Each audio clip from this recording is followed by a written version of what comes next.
Éternel Dieu de gloire, nous te disons merci. Nous te célébrons, nous te magnifions. Nous te rendons de multiples actions de grâce. Que la gloire te revienne, que l'honneur te revienne.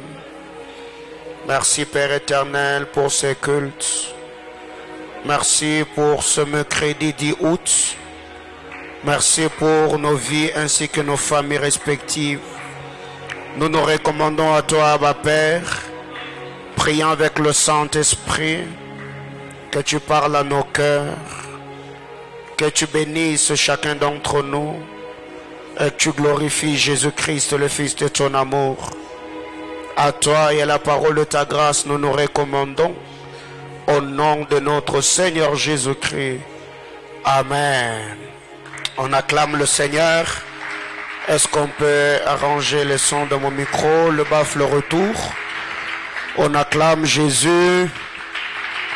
Berger Daniel, mon micro, le débaffle retour de devant. Alléluia. Que le Seigneur nous bénisse abondamment. Je vous salue au nom de Jésus. Pouvez-vous m'aider à saluer votre voisin? Amen, amen. Gloire à Jésus. Alors je vais vraiment vous demander de faire cet exercice. Si devant vous il y a une chaise vide, on se déplace. Si devant vous il y a une chaise vide, remplissons la première chaise s'il vous plaît. Merci. Merci beaucoup.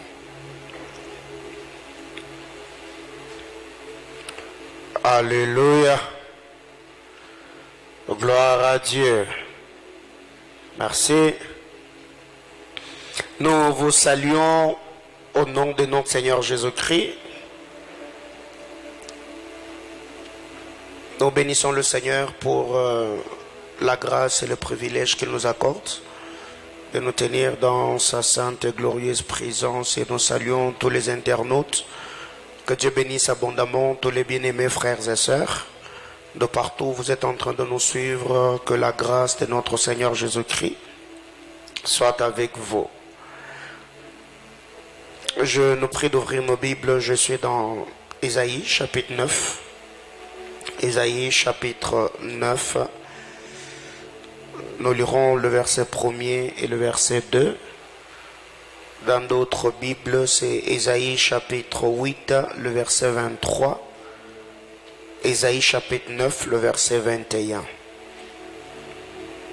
Ésaïe chapitre 9, le verset 1er, le verset 2. Mais dans d'autres versions, c'est Ésaïe 8, 23. Ésaïe 9, le verset 1er.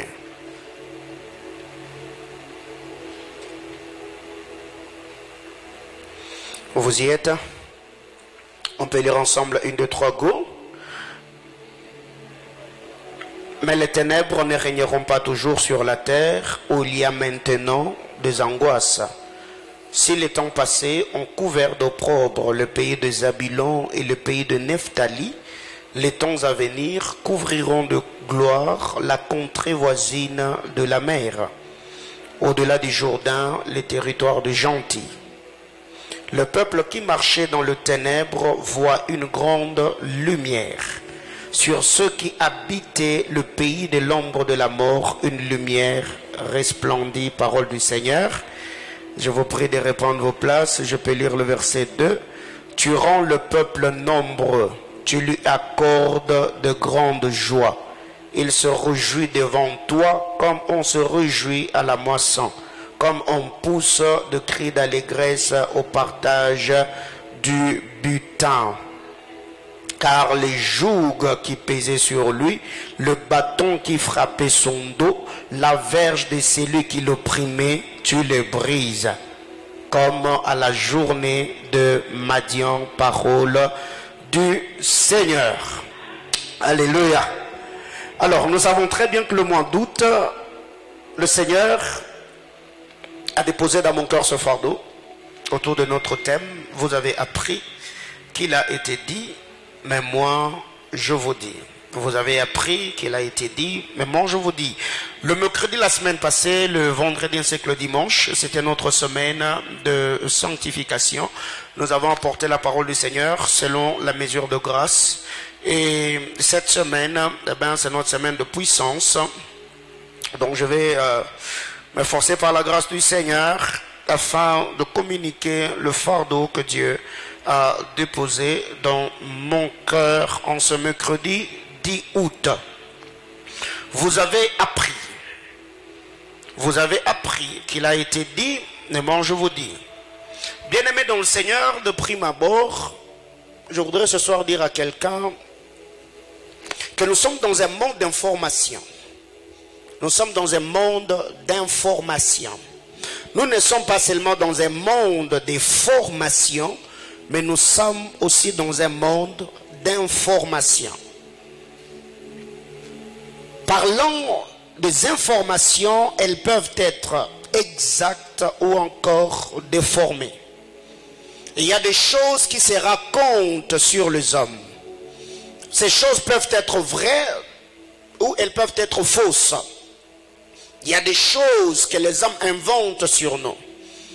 Il y a aujourd'hui même certaines personnes qui ont porté le nom de leurs problèmes, le nom de leur situation. Et ce n'est pas seulement en notre temps, même au temps de notre Seigneur Jésus-Christ, en lisant la parole de Dieu, ces paralytiques de Bethesda, on ne présente pas son nom, mais on nous parle plus de sa situation. La femme à la perte de sang, on ne nous a pas parlé de son nom, mais on nous a présenté sa situation. Cette femme qui avait les dos courbés au temple, dans les évangiles synoptiques, on n'a pas parlé de son nom, on l'a seulement appelée femme. Eh bien, il y a beaucoup de gens aujourd'hui qui sont appelés, traités, considérés, pas à leur juste valeur, mais on le traite, on le considère dans la société en fonction de ce qu'ils vivent, de ce à quoi ils font face. Et j'étais en train déjà de dire à quelqu'un que nous sommes dans un monde d'information. Eh bien, il y a des choses que l'on entend, il y a des choses qui nous parviennent. Et même dans ce monde, tu seras traité en fonction des informations qui t'ont précédé. Tu seras traité en fonction des informations qui t'ont précédé. Ce qui fait que même dans les mondes professionnels, quand quelqu'un va se chercher de l'emploi, on ne va pas lui demander ce qu'il est, mais on va lui demander ce qu'il a fait. Donc, pour que tu sois considéré dans le présent, il y a des hommes qui vont puiser dans le passé. Ils cherchent toujours ce que tu as fait, d'où tu es sorti, de qui tu as naquis, et tout ce qui va avec. C'est pour cette raison, quand le Seigneur arrive, il dit, vous avez appris. Ce que vous avez appris, c'est ce que l'on vous a dit dans le passé. Ce que vous avez appris, c'est la face A de ma vie. Mais je n'ai pas seulement de face A, j'ai aussi de face B.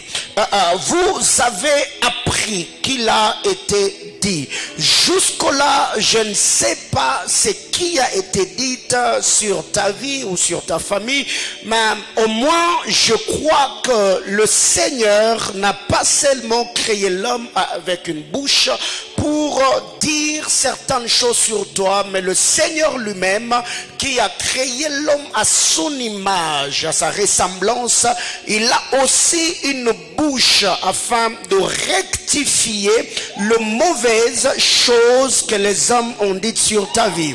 J'étais en train de dire à quelqu'un que la vie dans la société, il y a certaines personnes qui se permettent, qui se font plaisir en disant certaines choses et en nous traitant d'une certaine manière. Mais si l'homme terrestre créé à l'image, à la ressemblance de Dieu, a une bouche pour vouloir condamner ta vie, je voudrais dire à quelqu'un que le Dieu qui t'a créé, il a une bouche plus puissante que la bouche ou les bouches qui t'ont condamné. Oui, j'étais en train de dire à quelqu'un, parce que ce jour-là sur le bois de la croix, mon Seigneur, alors qu'il se mourait, il ne s'est pas tu. car Abel est le type de Jésus. Hein? Abel est le type de Jésus. Alors qu'Abel était en train d'être tué par Caïn, Abel s'est tué. Abel n'a rien dit. Abel est un sacrificateur qui meurt devant l'autel en ne disant rien et permet à son sang de prendre le relais. Abel n'a rien dit jusqu'à ce que Caïn a achevé sa mission. Donc il a tué. C'est après sa mort que le sang d'Abel a commencé à crier vengeance. Mais mon bien-aimé sauveur, même si Esaïe a dit, il était l'agneau de Dieu qu'on est mené à la boucherie, il n'avait pas ouvert sa bouche. Mais quand je regarde sur le bois de la croix, mon bien-aimé sauveur, avant de mourir, Jésus-Christ n'a pas fermé sa bouche. Il a crié en disant Tétélestai, qui veut dire tout est accompli. Bien-aimé dans le Seigneur, tout ce qui s'est passé sur le chemin de la croix, c'est une très bonne scène, mais ça ne m'intéresse pas trop. Hein. Quand on l'a mis une couronne d'épines sur sa tête, ça fait mal, ça me fait mal, mais au moins là, c'est pas encore mon problème. Quand il a mis la croix sur son épaule, il était en train de tomber et se relever avec. C'est beau encore jusque-là, mais c'est pas mon problème. Quand il a demandé de l'eau et qu'on lui a donné de vinaigre, c'est encore très beau, mais là pour là était encore païen. J'étais en train de dire à quelqu'un, même quand les femmes de Jérusalem ont pleuré, cette scène ça me cœur un peu, mais là j'étais encore dans le paganisme. Mais la scène commence à devenir intéressante, c'est quand il arrive sur le bois de la croix. On prend sa main gauche, on met de l'autre côté, on met le clou dedans. Et là, le plan de ma rédemption commence à... Oh my God. J'étais en train de dire à quelqu'un, il y a des choses dans la vie, les hommes se sont permis, ils se sont fait du plaisir en te condamnant dans un coin parce qu'ils ont entendu certaines choses qui peuvent être vraies ou fausses. Mais le problème, c'est parce que vous avez entendu. Car c'est possible que hier, que vous ayez entendu des choses, que j'étais seul le persécuteur, mais Dieu par sa grâce, il peut me rencontrer sur le chemin de Damas et faire de moi Paul l'apôtre. Alors il y a des gens qui restent toujours cantonnés ou accrochés à notre identité passée, alors que dans le laboratoire divin, le Seigneur m'a fait entrer dans le cocon comme une chenille. Il a fait le travail, il m'a modelé, il m'a travaillé et il m'a donné une tunique de gloire. Donc je voudrais dire à quelqu'un ce soir, ils ont appris. Ce qu'ils ont appris, c'est la face A. Et ce que Dieu va leur dire, c'est la face B. Je voudrais dire à quelqu'un, ils ont appris. Ce qu'ils ont appris, c'est la réalité. Mais ce que Dieu va leur dire, c'est cela la vérité. Est-ce que je peux prêcher à quelqu'un comme je le sens? Vous savez, Dieu est un metteur en scène. Je ne sais pas ceux qui grandissent aujourd'hui, ils sont en train de grandir avec Canal Sat à la maison, avec Canal Plus. Il y a un bon nombre de choses que l'on regarde sur YouTube. Mais nous, quand on a grandi, on avait l'habitude d'aller au cinéma. Ça veut dire il y avait des salles de ciné-vidéo. On allait suivre des films. Vous savez, quand déjà tu as suivi un film, même si c'est un film de terreur, pas seulement des films dramatiques, si c'est un film de terreur, les autres qui seront à tes côtés, ils peuvent avoir peur et le film va les garder dans la suspense parce qu'ils ne savent pas comment la scène va se dérouler. Mais la personne qui a déjà suivi ce film-là, il aura une certaine sérénité parce qu'il a déjà suivi, il sait comment ça commence et comment ça va finir. Alors je voudrais dire à quelqu'un, personnellement je suis l'acteur de ma vie et Dieu est le réalisateur de ma destinée. Je voulais dire à quelqu'un, vu un film, un acteur, un réalisateur. Ce qui fait que c'est lui qui a déjà suivi un film au-delà d'avoir la sérénité, il peut commencer à expliquer même à ceux qui sont à ses côtés, dit non, ce que vous êtes en train de voir, certes Rambo on l'a attrapé par le Vietnam, mais il ne va pas rester là, parce qu'après un moment il y a un soldat qui va venir pour lui donner de la cigarette, après il va l'étrangler, il prendra le clé, il va sortir, et quand il va sortir c'est là que l'histoire intéressante va commencer. J'étais en train de dire à quelqu'un, ceux qui ont un esprit prophétique, ils peuvent ne pas avoir vu des choses que Dieu t'a dites, mais ils peuvent dire à ceux qui te critiquent et te calomnient, non, non, laissez-les tranquilles, parce que nous savons des choses, oh my God, bien-aimés frères. Donc je voudrais dire à quelqu'un, ceux qui te critiquent, c'est leur droit. Ceux qui te calomnient, ils ont raison. Mais laisse-le le temps. Alléluia. Dis à ton voisin, je suis un acteur. Jésus-Christ est mon réalisateur. Donc finalement, il y a film. Ngamona di place to bani na nzambe, ngamona ibe place to ke na nzambe. Donc yo soko kuti film na ngana katikati, tuna bato balandaki déjà, parce que tout ce qui se passe sur la terre, c'est la rediffusion de tout ce que Dieu a. Oh my God. Alors ici, vous allez rendre compte en lisant la parole de Dieu.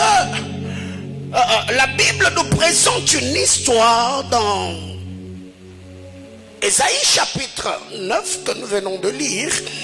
Oui, la Bible déclare, mais les ténèbres ne régneront pas toujours sur la terre, où il y a maintenant des angoisses. Donc il y a des angoisses sur la terre parce que le ténèbre règne. Mais si les temps passés ont couvert d'opprobre le pays de Zabulon et le pays de Nephtali, les temps à venir couvriront de gloire la contrée voisine de la mer, au-delà du Jourdain, le territoire des gentils. Vous savez, un moment, la question que je me suis posée, je me suis dit, Zabulon et Nephtali, ce sont des fils de Jacob. Zabulon est le fils de Jacob, Nephtali est fils de Jacob. Cela sous-entend qu'en Genèse 49, Zabulon n'a pas échappé à la bénédiction sacerdotale, Nephtali même. C'est de la même manière que le père Jacob a béni Joseph, de la même manière qu'il a béni Judas, c'est que c'est de la même manière qu'il a aussi béni Zabulon et Nephtali. Quand vous allez dans Deutéronome chapitre 33, je me suis rendu compte, de la même manière que Moïse, l'homme de Dieu, a béni Ruben, c'est de la même manière qu'il a aussi béni Nephtali.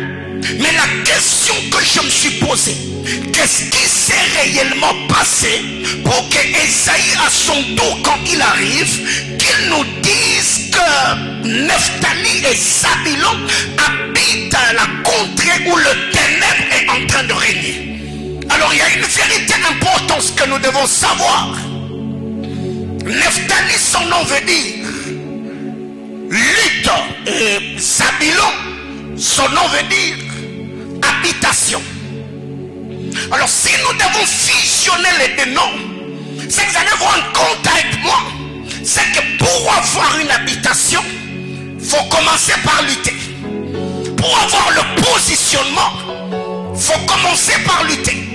C'est ce que Jacob, étant un père prophétique, il regarde Judas, il dit, Judas mon fils est un jeune lion. Quand Judas plie le genou, qui le fera lever? Et là encore, ça se comprend. Quand Esaü regarde, Isaac regarde Esaü, il dit, Esaü mon fils, c'est par ton épée que tu auras ton pain. Ce qui y a des choses pour les avoir, eh bien, il faut s'engager dans le bataille spirituel. Et c'est ce que le frère Paul nous dit. Nous n'avons pas à lutter contre la chair et le sang, mais nous luttons contre les dominations, les autorités, les principautés et le prince de ce monde. Donc, en lisant la parole de Dieu, Genèse chapitre 49, le verset 21. Genèse 49, le 21e verset. Jacob s'élève et fait bénir les enfants sur Nephtali. La Bible déclare Nephtali est une biche en liberté. Nephtali profère de belles paroles. Et quand vous lisez la parole de Dieu, surtout dans les livres de Juges, vous allez vous rendre compte que ceux de la tribu de Nephtali étaient reconnus par leur vitesse et par leur agilité. De la même manière qu'ici, Jacob est en train de comparer son fils Nephtali à une biche. La biche a la vitesse, la biche a l'agilité. C'est de la même manière que le militaire de la tribu de Nephtali était reconnu par leur prouesse, par leur vitesse, par leur agilité. Cela caractérisait ceux de la tribu de Nephtali. Mais il n'y a pas seulement cela. La Bible déclare Nephtali profère des belles paroles. La prophétesse Déborah et Barak ont posé un cantique. Je suis dans le livre des Juges, le chapitre 4, le chapitre 5. Barak ainsi que Déborah la prophétesse ont composé un cantique. Et en lisant ces cantiques spirituels, vous allez vous rendre compte le niveau d'éloquence qu'avaient ceux de la tribu de Nephtali. Donc c'était un peuple béni par le Seigneur. La vitesse, l'agilité, l'éloquence qu'avaient ceux de la tribu de Nephtali. Mais quand Moïse, l'homme de Dieu, arrive, il regarde Nephtali. Moïse parle. Deutéronome chapitre 33, le verset 32. Moïse 33, Deutéronome 33, le verset 32. Qu'est-ce qui est dit? Moïse, quand il parle sur Nephtali, il dit ceci. Je suis Deutéronome 33, le verset 23 plutôt. Deutéronome 33, le verset 23. La Bible claire. Sur Nephtali, il dit Nephtali, rassasié de faveur et comblé de bénédictions de l'Éternel, prend possession de l'Occident et du Midi. Bien-aimé, Nephtali était béni. Et quand Moïse parle de Nephtali, il dit Nephtali, sois rassasié de faveur et comblé de bénédictions. Pas n'importe quelle bénédiction, mais les bénédictions de l'Éternel. Prends possession de l'Occident et prends possession du Midi. Et quand vous lisez la parole de Dieu, Jacob n'a pas seulement parlé sur Nephtali, mais Jacob a aussi parlé sur Zabulon. Sur Zabulon, je suis dans Genèse 49, le verset 13. Genèse 49, le 13e verset. Ça, nous devons comprendre avant d'aller plus loin. Ces deux tribus, les tribus de Nephtali et les tribus de Zabulon, la Bible claire, Zabulon habitera sur la côte de mer. Il sera sur la côte de navire. Sur la côte de navire. Et sa limite s'étendra du côté de Sidon. Là, c'est Jacob qui parle quand il bénit Zabulon. Il dit Zabulon habitera sur la côte de la mer. Il sera sur la côte de navire. Et sa limite s'étendra du côté de Sidon. C'est qu'ici, quand Jacob était en train de bénir Zabulon, eh bien, il était en train seulement de dire à Zabulon, tu seras béni à cause du commerce maritime. Parce que que ici, vous allez vous rendre compte, le peuple de Zabulon, ce qu'ils faisaient, leur commerce sur la mer, ils devaient traverser par le pays de Zabulon. Et ce qui faisait que cette route-là permettait à Zabulon de s'enrichir. Et toutes ces limites ont été fixées par le père Jacob alors qu'il est en train de bénir Zabulon. Deutéronome chapitre 33, le verset 18. Et quand Moïse, l'homme de Dieu, arrive, qu'est-ce que Moïse dit sur Zabulon? Le verset 18 de Deutéronome 33. Sur Zabulon, il dit: réjouis-toi, Zabulon, dans tes courses. Zabulon, réjouis-toi dans tes courses. Bien-aimés frères, donc, en lisant la bénédiction du père Jacob et la bénédiction du père Moïse, c'est que Zabulon et Nephtali étaient bénis. Mais qu'est-ce qui fait que ces deux tribus qui étaient bénéficiaires de la bénédiction d'alliance deviennent des tribus maudites, où la Bible déclare ceux de Nephtali et de Zabulon habitaient dans le ténèbre et étaient dans la région de l'ombre de la mort. C'est parmi les questions que je me suis posées, mais Zabulon et Nephtali, qu'est-ce qui s'est réellement passé pour que vous ne soyez plus bénéficiaires de la bénédiction d'alliance? Bien-aimés, écoutez, c'est là d'ailleurs que je vais entrer un peu dans le vif de mon message aujourd'hui.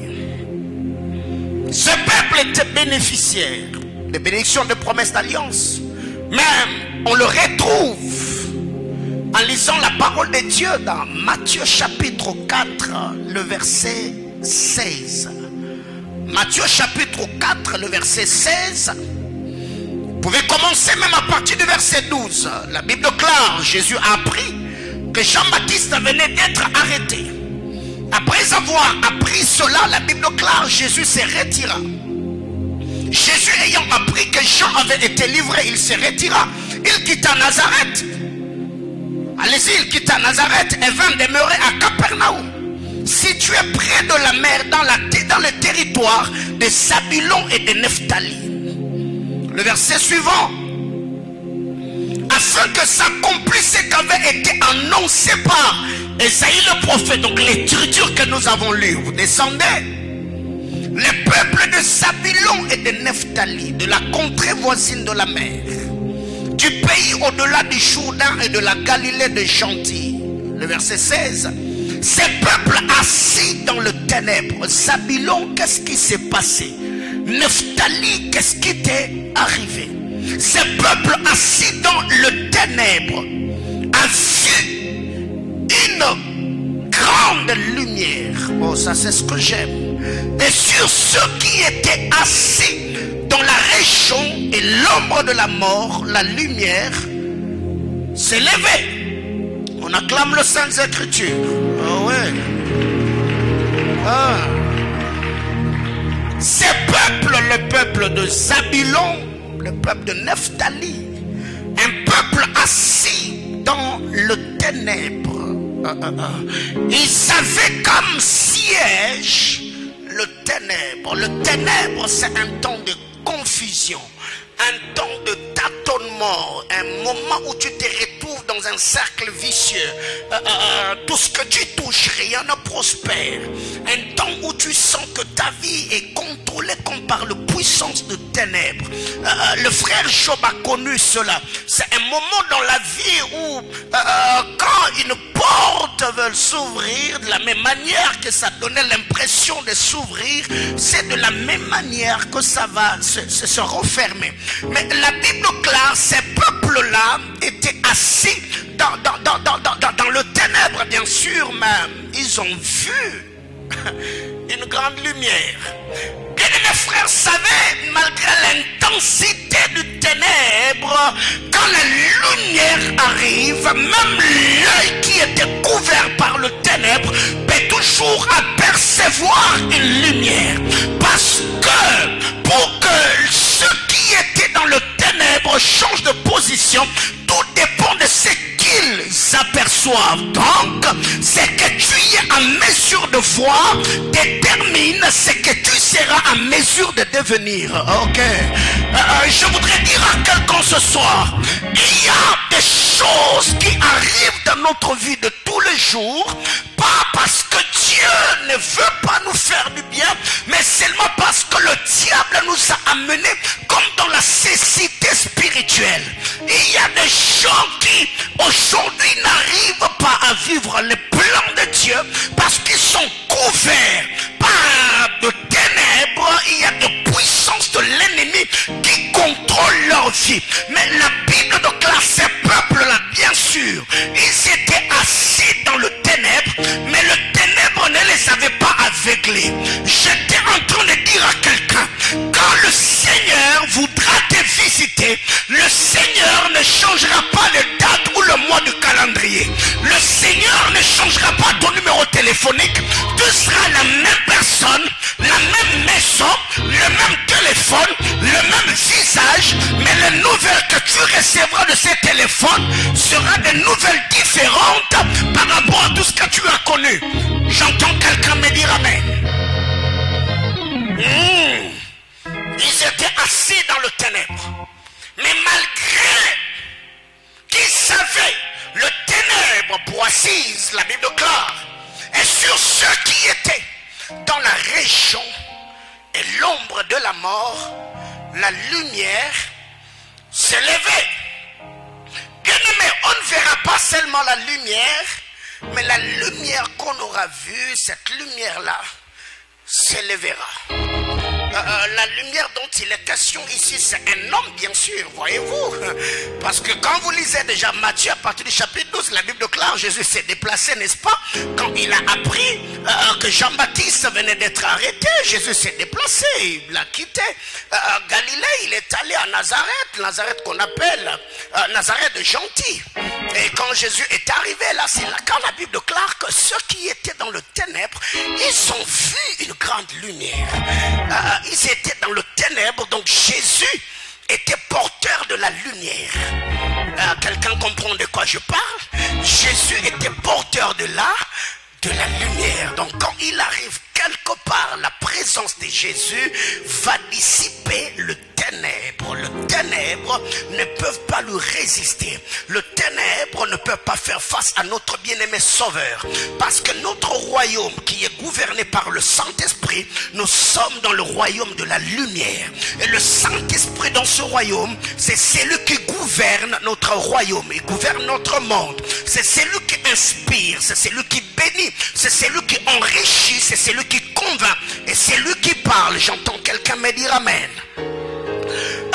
Bien aimé dans le Seigneur, presse, donnez-moi Matthieu chapitre 5, le verset 15. Matthieu chapitre 5, le verset 15. Matthieu chapitre 5, le verset 15. Évangile selon Matthieu. Oui. La Bible déclare, et on n'allume pas une lampe pour la mettre sous les boisseaux, mais on la met sur le chandelier pour que la lumière, que la lampe fasse quoi? Éclaire tous ceux qui sont dans. Voyez-vous? Donc quand on allume une lampe, on n'allume pas la lampe pour mettre la lampe sous le boisseau. Mais non, on allume la lampe pour que la lampe soit mise ou placée sur le chandelier avec comme but éclairer tous ceux qui sont dans la maison. Alléluia. Alléluia. Alléluia. Alors, si je peux prendre Matthieu 5, le fusionner avec Matthieu 4, donc il y a de vérités importantes. C'est que quand la lampe est allumée, c'est lui qui allume la lampe. Il allume la lampe avec une vision, et la lampe qui est allumée a une mission. Ok. Donc il y a deux choses dans la vie de cette lampe. C'est lui qui arrive. Il fait un constat que dans la maison, il y a le ténèbre. Il récupère la lampe et il allume. En allumant la lampe, lui qui a allumé la lampe, il a une vision. Et la lampe qui est allumée a une mission. La vision et la mission a pour but, excusez-moi, c'est d'éclairer la maison qui est ténébreux. Et quand vous lisez la parole de Dieu, vous allez vous rendre compte, cette lampe n'est pas une lampe magique qui s'est allumée par elle-même. Non, quelqu'un est venu. La lampe n'était pas une lampe magique. Non, la lampe était aussi dans le ténèbre. Mais une chose, c'est que la lampe a reçu la grâce d'être sélectionnée dans les ténèbres où la lampe vivait pour être allumée par le Seigneur. C'est que tous on est dans le ténèbre. Mais le problème, c'est que moi, j'ai reçu la grâce venant du Seigneur. Jésus est venu là où tous on était dans le ténèbre. Il a porté son choix sur ma petite vie et il a déposé sa grâce sur moi. Ce qui fait que si je brille, je ne brille pas par moi-même, parce que la main gracieuse et puissante de Jacob est venue me récupérer du ténèbre et je suis devenu porteur de la lumière afin d'éclairer ceux qui sont restés dans le ténèbre. Ok. Alors il y a quoi? La vision et la mission ne suffisent pas, parce que en lisant Matthieu chapitre 5 le verset 15, la Bible déclare quand la lampe est allumée, ce n'est pas pour être mis sous le boisseau. Là c'est pas les lieux.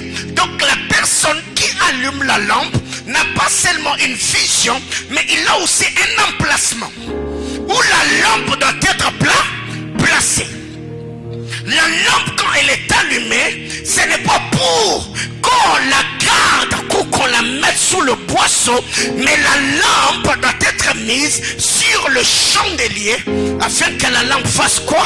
Puisse éclairer ceux qui sont dans la maison. Or, dans le monde de la lumière, tout ce qui brille, brûle. Dans le monde de la lumière, tout ce qui brille, brûle. Mais qu'est-ce qui arrive dans cette histoire de Matthieu chapitre 5? La Bible déclare ici que un homme est venu. On ne parle pas de son nom, on ne parle pas de sa provenance, mais tout ce qui va avec. La Bible déclare, il a allumé la lampe, il a placé la lampe sous le boisseau, pas sous le boisseau mais sur le chandelier. Alors, dans la vie de chacun d'entre nous, il y a un moment de va cache-toi et il y a un moment de va montre-toi. Ok.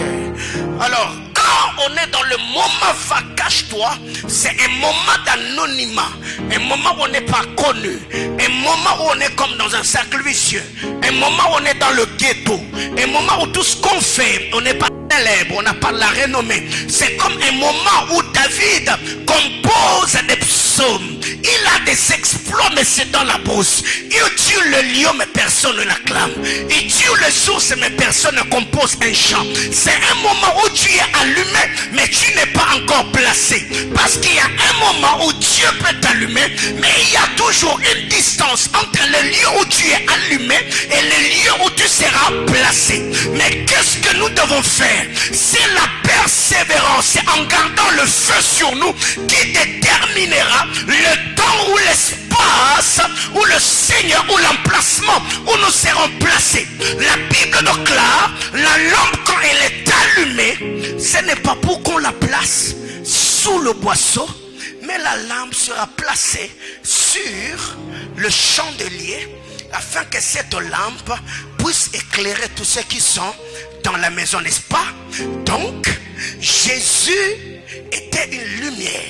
Jésus était une lampe allumée par le Père avec pour but d'éclairer tous ceux qui étaient dans la vallée de l'ombre de la mort, ceux qui vivaient au milieu de ténèbres. Et avant de s'en aller, Jésus dans Actes des Apôtres, il dira aux disciples, ne vous éloignez pas de Jérusalem, reste là, jusqu'à ce que vous recevrez dans haut une puissance, parce que vous devez devenir de lampes porteurs de la lumière. Restez dans la chambre haute. Donc, la chambre haute était devenue l'usine qui embrasait les hommes, qui allait embraser les hommes. Ok, j'étais en train de dire à quelqu'un, et pour justifier ce que je dis, la Bible clare, ces jours-là, quand le Saint-Esprit est descendu, Matthieu regardait sur la tête des gens, il y avait quoi? Oh my God. Pierre est une lampe, Matthieu est une lampe, Paul est une lampe, Paulin est une lampe, Francis est une lampe, John est une lampe, Paul est une lampe, Carlos est une lampe, Trésor est une lampe. J'étais en train de dire à quelqu'un, s'il y a un moment dans ta vie où tu as senti les châtiments ou le bouillonnement de l'onction, il y a un moment où le Seigneur te placera à un endroit stratégique afin que les talents, le potentiel et les habiletés qu'il a mis en ton sang. Oh my God, est-ce que je peux parler comme je le sens? Bien-aimé dans le Seigneur, c'est que j'aime dans la manière de faire de Dieu. Le Seigneur est un bon investisseur.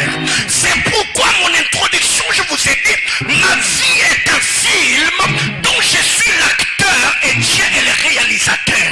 Tous ceux qui parlent, tous ceux qui me calomnient, tous ceux qui me critiquent, ce sont des personnes qui voient ma vie, mais de manière indifférente. Donc, ne me critique pas, ne parle pas. Je ne sais pas jusque-là ce que les hommes ont appris.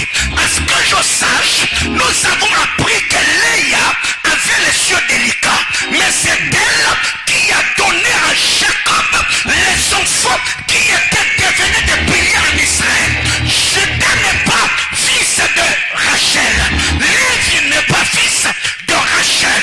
Bien-aimé dans le Seigneur, je peux avoir les yeux délicats, mais je n'ai pas des entrées délicates.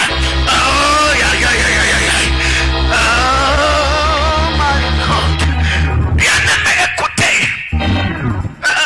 Si tu prends l'écriture ou la présentation de la vie de Léa, la Bible clare, elle avait les yeux délicats, n'est-ce pas? Son traduit on a lingala, c'est que ce qui toi qui n'a qu'un temps les azaki misukoma 5 heures.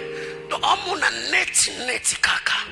Bien aimé misu nanga goza mabe, mais entraîne nanga zamabe te. Et cause a famille place na bimeli et zamabe, mais parcours nanga mabe te. Et cause la école na tanga zamabe, mais place na kenena nzambe amabe te. Na misa mutumo wa zaliawa, bato badonga bachola baloba, mais à ce que je sache, c'est lui qui a le dernier mot. Quand il parlera, il donnera le pronostic, et tous ceux qui ont parlé avant lui.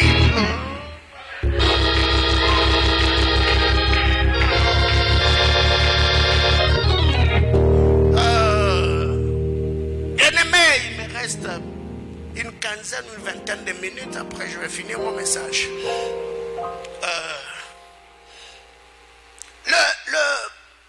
Le peuple de Zabulon, le peuple de Nephtali, peuple béni, pas par n'importe quel père, le père Jacob. Peuple de Nephtali, un peuple de Zabulon, un peuple béni, pas par n'importe quel prophète, le prophète Moïse. Mais les situations de la vie font que Nephtali et Zabulon qui étaient bénis se retrouvent dans le ténèbre. Et si quelqu'un va m'excuser un peu que je rentre dans Ésaïe, la Bible clare, mais le ténèbre ne régneront pas toujours. Ce que tu vis là n'est pas éternel. Tout le problème sur la terre est tout ce que tu vois, c'est passager. C'est passager. Bien aimé, écoutez, ceux qui roulent avec des véhicules véhicules aujourd'hui, hier ils étaient piétons. Ceux qui sont mariés aujourd'hui, hier étaient célibataires. Ceux qui ont de maisons aujourd'hui, hier ils étaient locataires. Ça veut dire la vie est faite de étapes. Alors si déjà toi tu y as ce que je n'ai pas, ne pense pas que je n'aurai pas ce que tu n'as pas. Parce que avant que tu aies ce que tu y as, tu étais comme moi. Mais le problème c'est que tu étais une lampe qui était au milieu du ténèbres. La main gracieuse du Seigneur t'a saisi de là et Dieu t'a embrasé, il t'a placé là. C'est pour cette raison que je donne de conseils à mes fils et filles qui sont ici. Si Dieu t'élève et il te place quelque part, ne méprise pas ceux qui sont encore dans leurs ténèbres, parce que tu ne connais pas ce qui sera l'intensité de leur lumière. Hein? Oui, je voulais dire à quelqu'un, certes toi aujourd'hui tu brilles, mais écoutez, tu ne brilleras pas pour toujours. Le Seigneur peut faire l'intensité de mon feu quand je serai allumé par la grâce du Seigneur, que j'ai une gloire plus grande que la gloire que tu vis aujourd'hui. Les ténèbres ne régneront pas toujours sur la terre où il y a des angoisses. Si les temps passés, ok, si les temps passés ont été en couvert d'opprobre, le pays de Zabulon et de Nephtali, le temps à venir, bien aimé, écoutez, le temps à venir c'est aujourd'hui, le temps à venir c'est maintenant, parce que le passé, le futur prend son assaut dans le présent. J'étais en train de dire que le futur prend l'assaut dans le présent. Le présent est le tremplin du futur. Le présent est le ressort du futur. Un homme qui n'a pas de présent ne peut pas espérer dans le futur. Le passé m'a forgé et m'a formé pour que je sois l'homme que je suis devenu. Mais ce que je serai demain ne ressemblera pas à ce que j'étais hier ou à ce que je suis aujourd'hui. Parce que le Dieu que nous servons, il est le Dieu qui est rebâti sur les anciennes ruines. Plus mes ruines sont antiques, plus mes ruines sont anciennes, cela permet à l'architecte de ma destinée de me poser et me positionner là où il veut que je sois. J'étais en train de dire à quelqu'un, ce que tu as connu hier n'est pas égal à ce que tu vivras dans les jours à venir. La Bible classe, si les temps passés ont couvert d'opprobre, oh my God, l'opprobre c'est la honte, l'opprobre c'est l'ignominie, l'opprobre c'est l'opprobre c'est le rejet, l'opprobre c'est les échecs à répétition. J'étais en train de dire, les choses que tu vivras dans le futur ne seront pas comparables ou ne seront pas égalées aux choses que tu as connues dans le passé. J'étais en train de dire à quelqu'un, je suis ce soir comme Léa. Léa était méprisée, Léa n'était pas aimée. La Bible déclare, quand Léa met au monde son premier fils, elle l'appela du nom de Ruben. Ruben qui veut dire l'Éternel a vu. J'étais en train de dire à quelqu'un, quand Léa met au monde, elle dit l'Éternel a vu mon opprobre et que je ne t'ai pas aimé et il m'a donné un fils. Ma prière est levée de mon cœur. Quand Dieu voit, il enlève. Je dis quand Dieu voit, il enlève. Je disais quand Dieu voit, il enlève. Je te présente devant le rouloupe divine, devant le radar divin. Que Dieu te voie et qu'il ôte ce qui n'est pas de lui dans ta vie. De la même manière que la Bible déclare, toute sémence que mon père n'a pas sémé, la Bible ne dit pas sera déraciné et replanté. Non. Ça sera déraciné et jeté au feu. J'étais en train de bénir la vie de quelqu'un qui haut de cet hôtel. Je demande au Dieu de l'Alliance que le Seigneur Dieu de gloire te voie et ôte ce qui n'est pas en lui, et ôte ce qui n'est pas de lui. Que ta vie soit soutenue par le puissant de Jacob. Que Dieu t'élève et qu'il te relève. Je disais que Dieu te relève et qu'il t'élève. Le Seigneur est fidèle et ses bontés sont immenses. Sa main puissante agissante te saisira, il accomplira ses desseins glorieux. Bien-aimé frère. Ah, ok. La Bible déclare, le peuple qui marchait dans le ténèbre voit une grande lumière. Ceux qui habitaient dans le pays de l'ombre de la mort, une lumière resplendit. Bien-aimé, je venais de le dire que la chambre à hôte est une maison qui permet à Dieu d'embraser ou d'allumer les âmes. En lisant la parole de Dieu, je me rends compte que un homme comme Ézéchiel était une lampe allumée avec une mission. La Bible déclare qu'il y avait une vallée qu'on appelle la vallée des ossements desséchés. Donc, on ne peut pas parler de la vallée s'il n'y avait pas une montagne. Si ces ossements étaient devenus ossements, c'est qu'hier ils étaient des hommes. Mais je ne sais pas ce qui s'est réellement passé dans la vie des ossements. Les ossements qui étaient au sommet de la montagne se sont retrouvés dans la vallée et ils étaient complètement secs. Et qu'est-ce que Dieu fait? Il arrive et prend la lumière, il met sa main ou sa grâce, son onction sur Ézéchiel. La Bible déclare: la main de l'Éternel fut sur moi. L'Éternel m'amena dans la vallée des ossements desséchés. Il me dit: parle, fils de l'homme. Si Ézéchiel ne parle pas, les ossements desséchés vont rester ossements. C'est la parole qui sort de la bouche d'Ézéchiel qui permet aux ossements de quitter ossements de devenir armés. Bien-aimés frères, Esaïe nous dit que les ténèbres ne régneront pas toujours. Pour que les ténèbres des jours du commencement de Genèse soient dissipées, il a fallu que l'Éternel fasse quoi? Qu'il parle. C'est que Dieu a chassé les ténèbres en appelant la lumière. La Bible déclare: l'Éternel dit que la lumière soit, et la lumière fut. Quand la lumière dit présent, le ténèbre dira absent. Okay. Bien-aimés frères, Dieu a dissipé ou chassé le ténèbre en appelant la lumière. Ézéchiel était une lampe allumée, placée dans la vallée des ossements, afin de prier pour que le ténèbre qui couvrait les ossements soit dissipé et que les ossements deviennent une armée.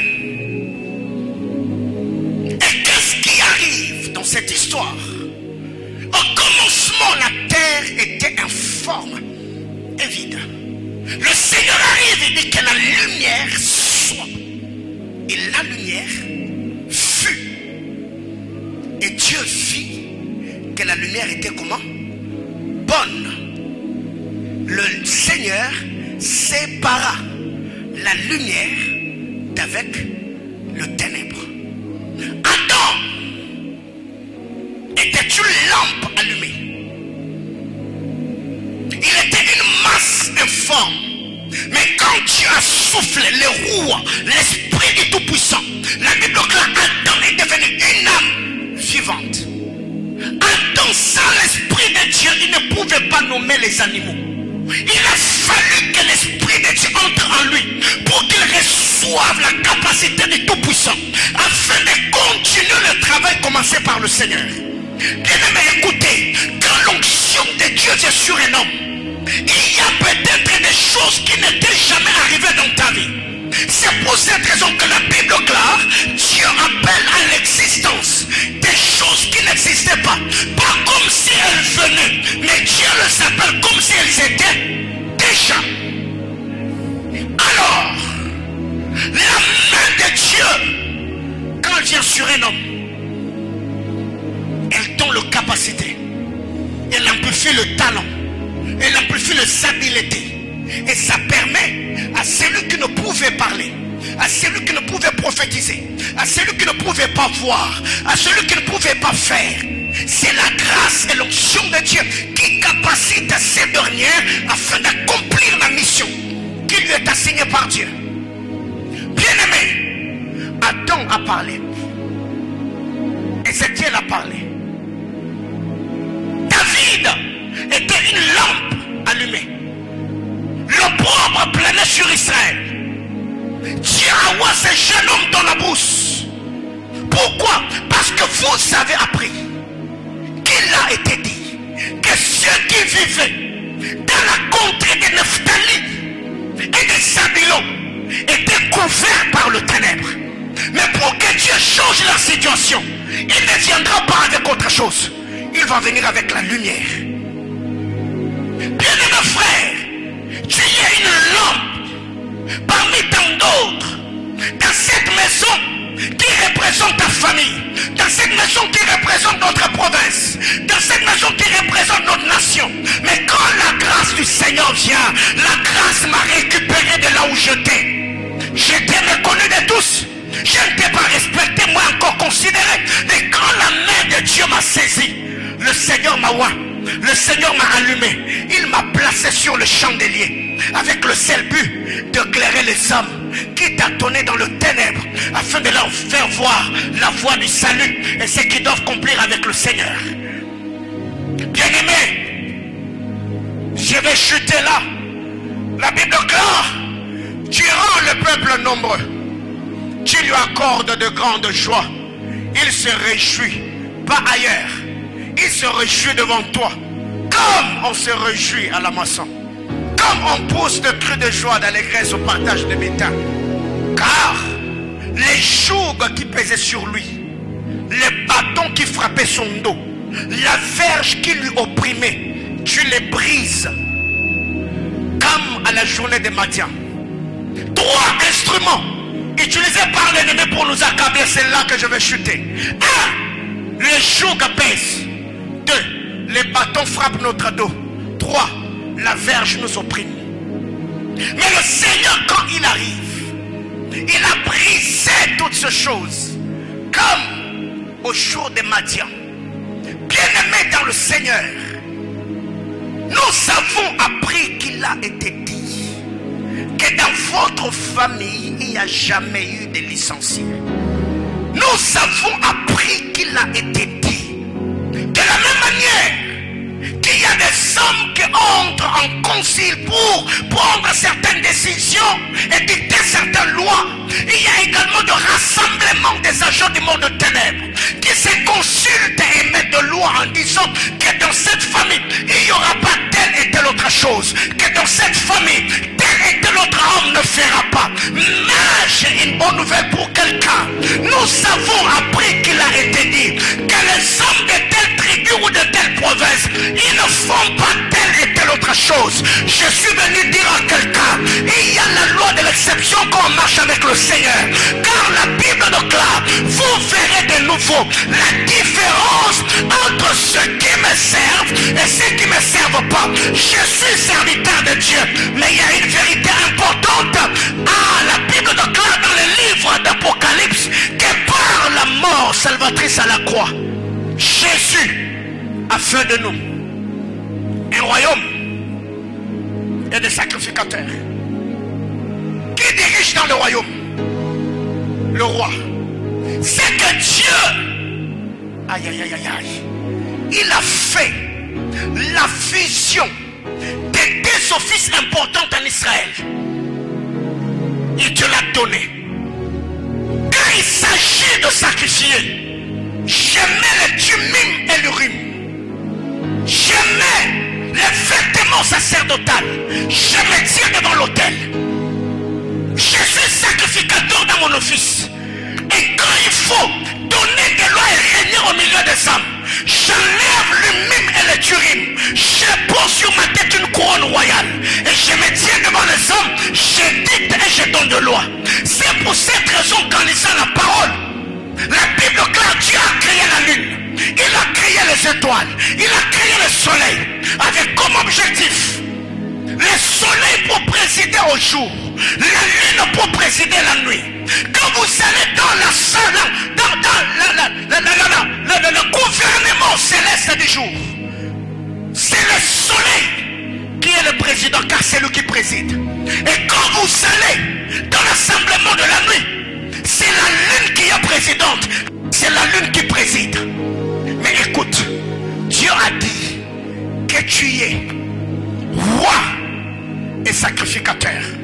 Le roi, dans le monde spirituel, domine, impose le loi, exerce l'autorité. Et dans ces mondes-là, leur sacrificature, ils exercent la nuit. C'est la nuit qu'ils sortent. C'est la nuit qui dicte des lois. Et ceux qui n'ont pas un esprit supérieur, ils subissent les lois que le sacrificateur de nuit ont émises. Mais le Seigneur, quand il arrive, il dit que toi, tu y es un roi, un sacrificateur. Donc, quand j'ai besoin de me tenir devant l'autel, je mets ma tunique, je sers Dieu. Et quand il faut donner de loi, je me tiens devant le Seigneur et j'accomplis de l'essence du Très-Haut. Bien-aimé dans le Seigneur, je m'arrête là en disant ceci à quelqu'un. Vous avez appris qu'il a été dit. Mais moi, je vous dis, ici, c'est force contre force, parole contre parole, autel contre autel, onction contre onction, loi contre loi. Vous avez appris qu'il a été dit. Bien-aimés frères, je me fiche et me contrefiche de ce que le monde de ténèbres a dit jusqu'ici sur ta vie. Il y a des gens aujourd'hui, on les a donné un cachet. C'est qu'elle peut rencontrer des hommes, mais elle ne restera jamais épouse de quelqu'un. De la même manière que tu es entré dans la maison de cet homme, c'est de la même manière que tu vas sortir. Il y a d'autres femmes, le cachet qu'on lui a donné, c'est qu'elle peut émerger dans tout le domaine, mais elle restera toujours une femme libre. Bien-aimés frères, ça, c'est ce qui a été dit. Mais je suis oint par Dieu. Je suis sanctifié par le Seigneur. Je suis mandaté par Dieu. Je ne sais pas jusqu'au-là si ce que tu vis, c'est le retombé ou la répercussion de ce qui a été dit. Mais Dieu de cet hôtel, je me tiens ici afin de reprogrammer les choses. Aïe, aïe, aïe, aïe, aïe, aïe. J'étais en train de dire à quelqu'un, je suis à mon office comme un prophète du Très-Haut. Je me tiens Dieu de cet hôtel et je reprogramme les choses. S'il y avait des paroles négatives qui ont été libérées sur ta vie, Dieu de cet hôtel, je demande au puissant de Jacob de revoir la liste, d'ouvrir le livre et de programmer, de te donner des choses qui sont conformes à sa volonté et à son plan parfait. Dieu de cet hôtel, j'étais en train de parler sur la vie de quelqu'un. Le Dieu d'alliance, il est le Dieu qui marche avec les hommes. Il est le Dieu qui nous bénit. Bien-aimé dans le Seigneur, si la lampe a été allumée pour être mise sur le boisseau, je prie et demande à Dieu que le Seigneur te place sur le chandelier de ta destinée. Ça peut être un ministère, ça peut être un business, ça peut être une entreprise, ça peut être dans une nation. Je suis en train de demander à Dieu qu'il fasse de toi la tête et que tu ne sois jamais la queue. Si tu étais dans le vacances à toi, je mets fin à ce problème, je mets fin à ce cycle et je demande à Dieu qu'il t'introduise dans une nouvelle saison, la saison devant mon toi. Je prie que le Seigneur permette à ce que les hommes te traitent à ta juste valeur, que Dieu t'ouvre le porte de grâce et de faveur, que tu sois découvert, que tu sois accepté, que tu sois précieux, que tu sois valorisé, que tu sois élevé et que le plan de Dieu s'accomplisse et se réalise dans ta vie. Bien-aimé, ce que j'aime dans la manière de faire de Dieu, le Seigneur arrive dans cette maison remplie de ténèbres. Dieu trouve une lampe qui était inutile, qui était dans le ténèbre, qui n'avait pas d'utilité, qui était méprisée. Dieu arrive, il récupère la lampe, il allume la lampe et le place sur le chandelier. Et c'est la lampe qui est devenue éclairée au sein de la maison. Bien-aimé frère, si ta famille est couverte par le ténèbre, j'ai pris que toi, tu sois et deviennes cette lampe qui sera allumée par Dieu.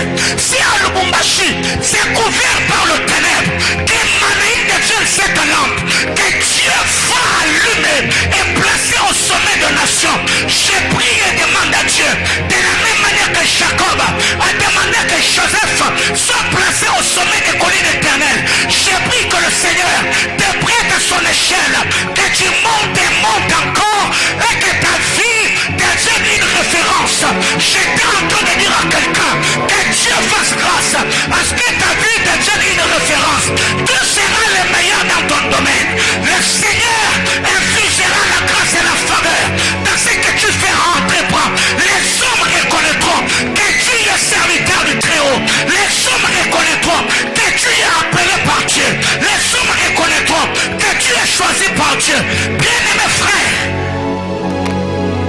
dans chaque saison, dans chaque dispensation, Dieu élève les hommes pour embellir la vie des autres.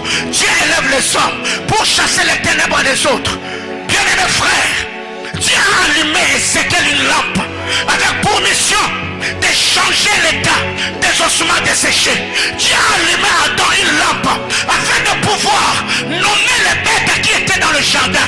Dieu a allumé à Esther une lampe afin d'arrêter l'adversité à Babylone. Dieu a allumé Joseph une lampe afin de sauver toutes les nations du monde. Dieu a oint Jésus une lampe afin de pouvoir amener la lumière au milieu des hommes. Dieu a élevé David une lampe afin de pouvoir ôter le problème qui pesait sur Israël. Bien-aimé dans le Seigneur, ce qui résistait à ta famille, la date de péremption, la date s'arrête aujourd'hui. Cette année, la journée de demain est une nouvelle saison où le témoignage éloquent et la grâce du Seigneur va t'accompagner au nom de Jésus. Bien-aimé, ça n'est assez. On ne peut pas être serviteur de Dieu en vivant ce que les autres vivent.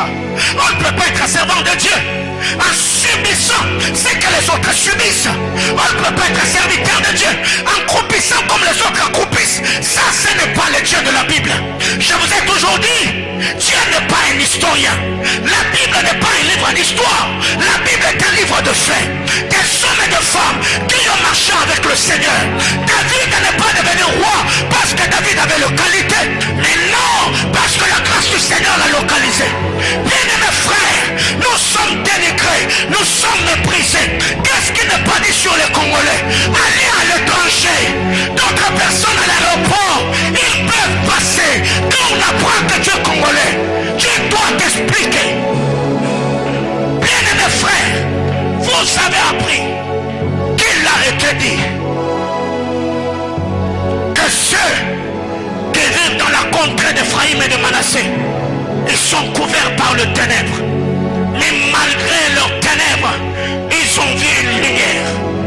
Bien-aimé, j'ai pris que Dieu ouvre tes yeux, que tu aperçoives cette lumière, que Dieu ouvre tes yeux, que tu vois cette lumière. Ça peut être une opportunité, ça peut être une faveur, ça peut être une vision, ça peut être une idée, ça peut être un contrat. Que tes yeux s'ouvrent malgré tes ténèbres, tu verras la lumière. Bien-aimé dans le Seigneur, Dieu est Dieu, Dieu est souverain, il fait ce qu'il fait et place les hommes à des endroits stratégiques selon son bon plaisir. Dieu n'a pas dit dans les livres d'Ésaïe que je les sortirai de leurs ténèbres, non.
Seigneur, ouvre mes yeux.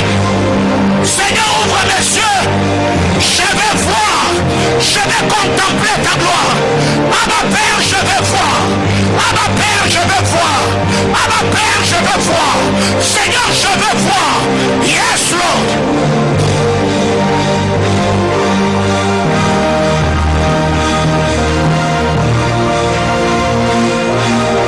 Dans leurs ténèbres, ils ont vu.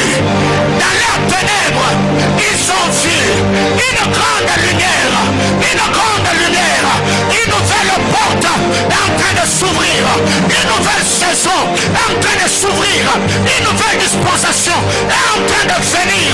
Est-ce que tu peux prier? Est-ce que tu peux déclarer? Est-ce que tu peux annoncer? Est-ce